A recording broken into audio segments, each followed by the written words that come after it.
मेरा नाम रिजवाना शेख है। बेंजामिन फ्रैंकलिन एक ऐसा व्यक्ति जो राष्ट्रपति होते हुए भी कभी राष्ट्रपति नहीं बने। बुक पार्ट 3 कंटिन्यू करती हूँ। बचपन व शिक्षा। एक समय की घटना है। उस समय बेंजामिन की आयु 7 वर्ष थी। त्योहार का दिन था और घर में बहुत से मेहमान आए हुए थे। उन मेहमानों में से बेंजामिन को कुछ पैसे मिले थे। पैसे लेकर वह फौरन एक खिलौने की दुकान पर गया और वहां जाकर कोई खिलौना खरीदने की सोचने लगे। अचानक उनकी नज़र एक सीटी पर पड़ी। जब दुकान ने वह सीटी बजाकर दिखाई तो उसे बहुत पसंद आई। उसने तुरंत सारे पैसे देकर वह सीटी खरीद ली। घर आने के बाद बड़ी खुशी से वह सारे घर में सीटी बजाते हुए घूमने लगा। जब अपने भाई बहनों को उसने सीटी की कीमत के बारे में बताया तो उन्होंने कहा, अरे तुम तो बेवकूफ़ बन गए। दुकानदार ने तुमसे सीटी की बहुत ज़्यादा कीमत ली है। इतने पैसों में तो तुम कई अच्छे खिलौने खरीद सकते थे। इतना कहकर वे सब उसकी नासमझी पर हंसने लगे और उसे मूर्ख कहने लगे। लेकिन अब वह कुछ नहीं कर सकता था। उसे जितनी खुशी सीटी को पाकर हुई थी उससे कहीं अधिक दुख उसकी अधिक कीमत देने का हुआ। बचपन में हुई इस घटना के बाद से ही बेंजामिन ने अपने जीवन में यह नियम बना लिया कि कोई भी चीज़ खरीदने से पहले उसके मूल्य की अच्छी तरह से जांच होने के बाद ही उसे खरीदा जाए। जोसाया और अबिया के बच्चे जैसे जैसे बड़े होते गए उन्हें अलग अलग तरह के कार्यों के लिए प्रशिक्षण दिया जाने लगा। बेंजामिन के भाइयों को व्यावसायिक कार्यों के लिए विभिन्न संस्थानों में भेजा गया। बेंजामिन 8 वर्ष के हुए तो उन्हें ग्रामर स्कूल में दाखिल कराया गया। उनकी पढ़ने में रुचि को देखते हुए स्कूल के अध्यापकों ने उन्हें 1 वर्ष पूरा किए बिना ही अगली कक्षा में भेज दिया। लेकिन बहुत जल्दी जोसाया ने यह बात समझ ली कि वे आगे चलकर इस प्रकार के महंगे स्कूल तथा कॉलेज का खर्च नहीं उठा पाएंगे। अतः उन्होंने बेंजामिन का स्कूल बदल दिया और उन्हें school for writing and arithmetics में दाखिल करा दिया। इस स्कूल में उनकी लेखन कला में काफ़ी विकास हुआ, लेकिन अंकगणित में उनकी रुचि न होने के कारण वे इस विषय में पीछे रहे। 10 वर्ष की आयु होने पर उनके पिता ने उन्हें इस स्कूल से भी निकाल लिया और अपने साथ अपने कार्य में लगा लिया।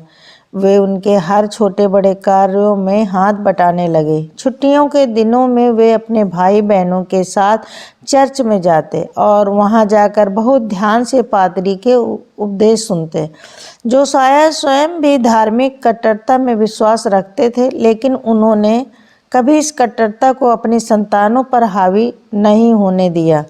बेंजामिन के पिता उसे एक पादरी बनाना चाहते थे।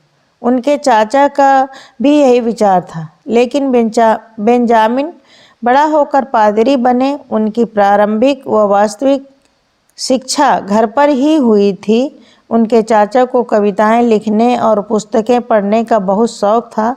बेंजामिन को धीरे धीरे पुस्तकों में रुचि होने लगी।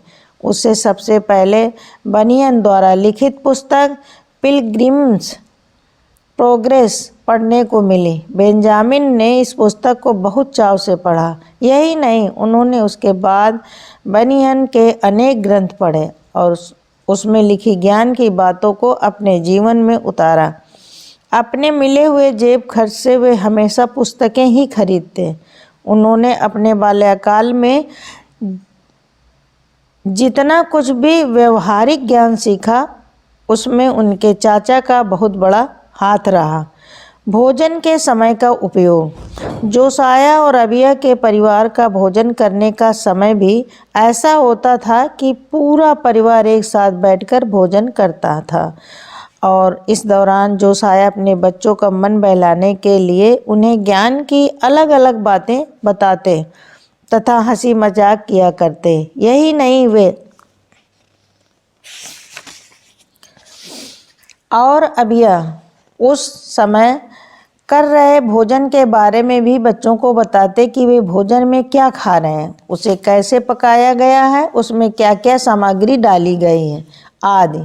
लेकिन बेंजामिन उस समय इन बातों की ओर ध्यान नहीं दे पाते थे। उनका मानना था कि वे भोजन करने के कुछ समय बाद ही भूल जाते थे कि उन्होंने क्या खाया। लेकिन यह बात आगे चलकर उनके लिए बहुत मददगार सिद्ध हुई। उन्हें काम के सिलसिले में जब भी अपने घर से बाहर जाना होता तो वह उन्हें भोजन के लिए कभी किसी प्रकार की कोई परेशानी नहीं उठानी पड़ती, जबकि उनके अन्य सहयोगियों के साथ भोजन को लेकर कई तरह की परेशानियां सामने आती थीं। उन्हें जब अपना मनपसंद भोजन नहीं मिलता था तो वे बहुत मायूस हो जाते थे, लेकिन बेंजामिन के साथ ऐसी कोई परेशानी नहीं आती थी। तैराक बेंजामिन को तालाब में तैरने तथा समुद्री यात्राओं का बहुत शौक था। वे अक्सर छोटी डोंगी में बैठकर अपने दोस्तों के साथ सैर करने निकल जाते थे। यही नहीं, वे तैरने की कला भी बहुत कुशलतापूर्वक जान गए थे। वे हमेशा नए नए तरीकों से तैरा करते थे और अपने दोस्तों को दिखाते। एक बार वे किसी तालाब के किनारे खड़े होकर पतंग उड़ा रहे थे।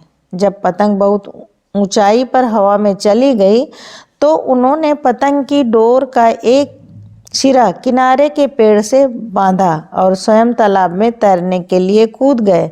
थोड़ी देर बाद जब वे तालाब से बाहर निकले तो पतंग की डोर का सिरा पकड़कर फिर से पानी में कूद गए और डोर पकड़कर तैरने लगे। उन्हें इस तरीके से पानी में तैरने की एक नई तकनीक मिल गई। वे बहुत देर तक पतंग की डोर का सिरा पकड़े पकड़े पानी में तैरते रहे।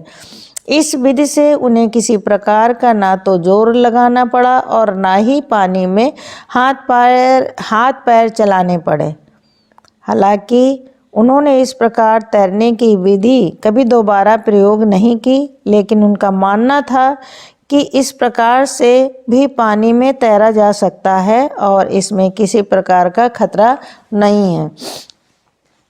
बोस्टन में उनके घर के नज़दीक ही एक तालाब था। बेंजामिन अक्सर अपने दोस्तों के साथ मिलकर उस तालाब में मछलियां पकड़ने जाते थे। मछलियां पकड़ने के अलावा वे तालाब में जाकर नहाते व खूब मस्ती किया करते थे।